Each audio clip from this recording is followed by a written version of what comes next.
SSC 26 batch, সামনে যে তোমাদের প্রি টেস্ট পরীক্ষা, তোমরা কিন্তু হিউজ একটা টেনশনের মধ্যে আছো। সামনে প্রি টেস্ট পরীক্ষা, তারপরে টেস্ট পরীক্ষা, তারপরে ফাইনাল এক্সাম, মাঝখানে হয়তো বা পরীক্ষার আগে রোজাও পড়তে পারে, অর্থাৎ রমজান মাস আছে। তো সব কিছু মিলে তোমরা একটা অন্যরকম একটা কি বলে একটা নানা রকম একটা হেজিটেশন যে কি হবে, আমরা কিভাবে প্রিপারেশন নিব। আমি তোমাদেরকে কিছু পরামর্শ দেই ভাইয়া, বড় ভাই হিসাবে। কথাগুলো শোনো। এই সময় যে তোমার কাছে এখনও যে সময় আসে, যে সময় আছে, ঠিক আছে, যে সময় আছে ভাইয়া, এখনও তুমি যদি চাও, এখনও যদি ঠিকভাবে পড়ো, A+ না, তুমি 1200+ মার্ক পাবা। শুধুমাত্র তোমাকে কিছু টিপস, কিছু কৌশলের মধ্যে দিয়ে যাইতে হবে।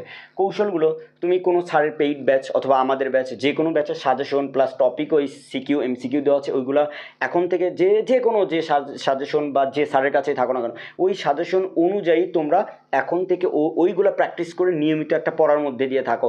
নিয়মিত যদি পড়ার মধ্যে থাকো, এখনও যে সময় আছে ভাইয়া, তুমি 1200+ মার্ক তুলতে পারবা, বিশ্বাস করো এখনও। কিন্তু তোমাকে নিয়মিত পরিশ্রম করতে হবে, নিয়মিত পড়তে হবে, 8টি ঘন্টা তোমাকে নিয়মিত পড়তে হবে।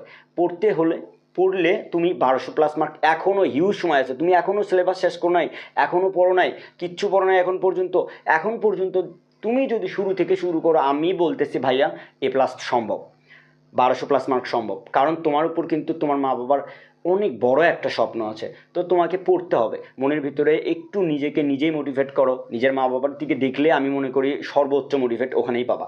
তো ওখান থেকে মা বাবাকে দেখো, তাদের কষ্টের কথা ভাবে একটা প্রপার একটা গাইডলাইনের ভিতর দিয়ে যাও, পড়ো। তোমরা চাইলে আমাদেরও পেইড ব্যাচে ভর্তি হতে পারো।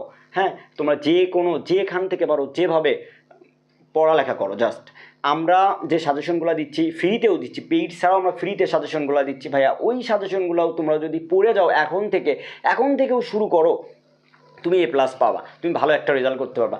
দেখছো তো এসএসসি 25-এর এত পরিমাণ মেসেজ আসছে ভাইয়া, রেজাল্ট খারাপ, এদের পরবর্তীতে ভাইয়া কান্নাকাটি করে কিন্তু লাভ হবে না।